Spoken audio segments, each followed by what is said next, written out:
Hi, I'm Rachel, and this is my 2025 BookTube Prize Quarterfinals TBR video. The BookTube Prize was started by Robert Sheard back in 2019 as a way for the literary bookternet to come together and judge the best in literary fiction and nonfiction, caveats being they would be published in the US in English the year before.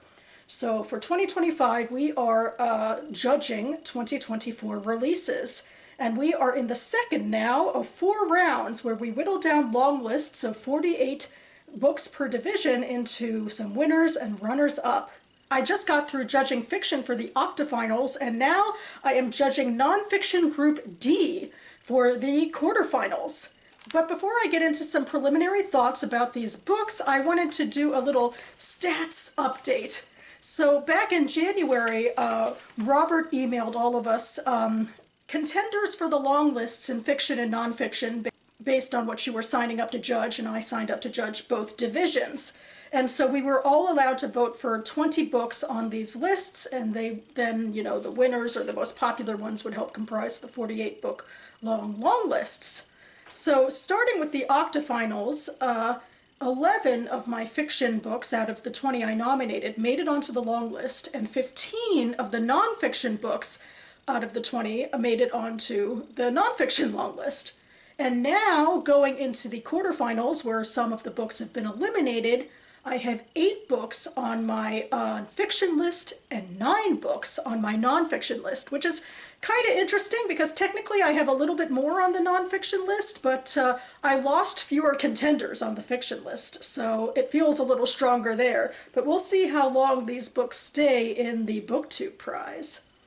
One thing that is exciting in the nonfiction list, really, is that 4 of the books I voted for and was therefore excited to, have the possibility of reading them are now in my ballot, in Ballot D. So I'm anticipating a really fun couple of months reading these books, really hoping for the best. And without further ado, I'm just going to do a quick montage of the covers to give you a little taste.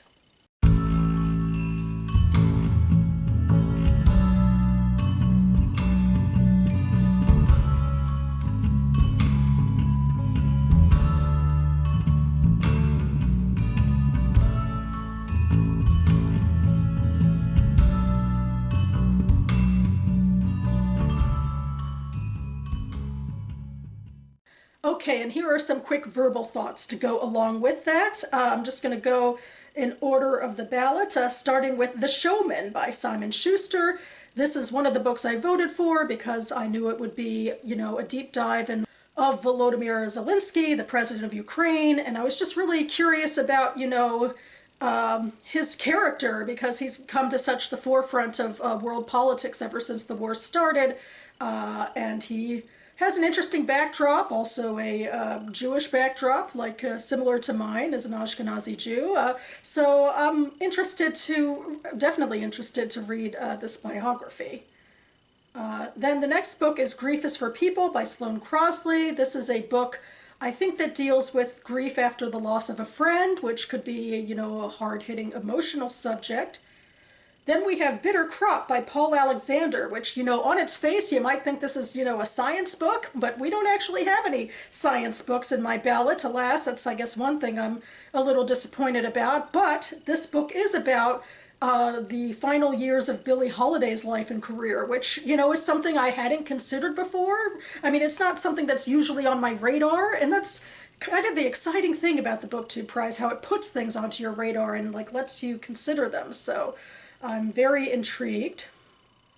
Then we have Undue Burden by Shefali Luthra, which I did vote for, but I almost regret it because this is all about how rescinding Roe versus Wade, which, allowed for, universal access to abortions in the U.S., that's no longer a thing anymore, and what that actually, does for people in states that now, aren't offering that access.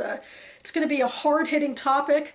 I'm not sure I'm going to really enjoy reading it. I'm thinking a lot about a lot of dystopian fiction I've read in this vein, although maybe this book will help me put things more in perspective, and in either case, it's probably important just to, get some facts on the ground.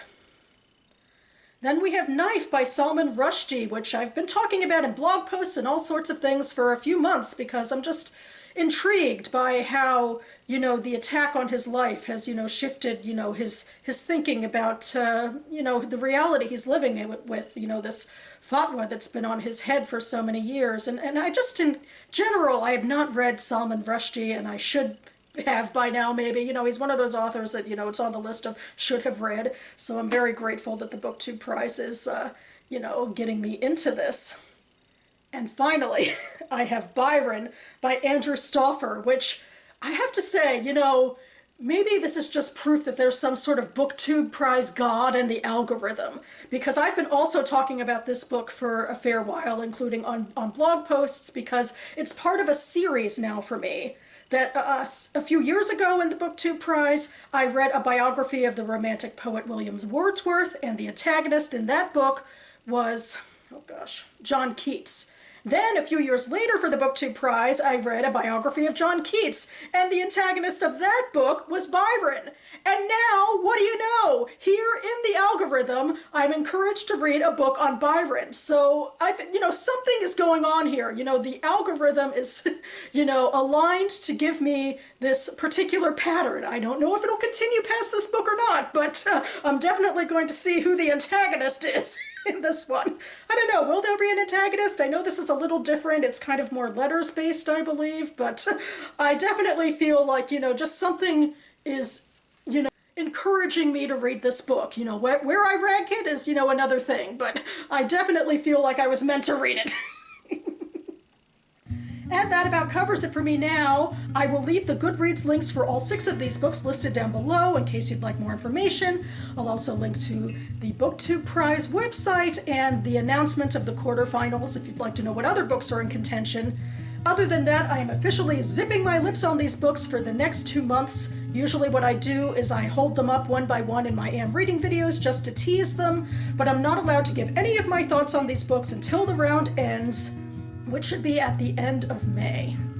But I am really excited to get to these books, and I hope that if you're reading for the BookTube Prize, you're excited to get to your books too, and that they live up to whatever hype is in your head. Anyway, I'll be back on this channel for another type of wrap-up, my quarterly writing wrap-up video, so stay tuned for that. Thanks so much for watching, everyone, and I'll see you next time.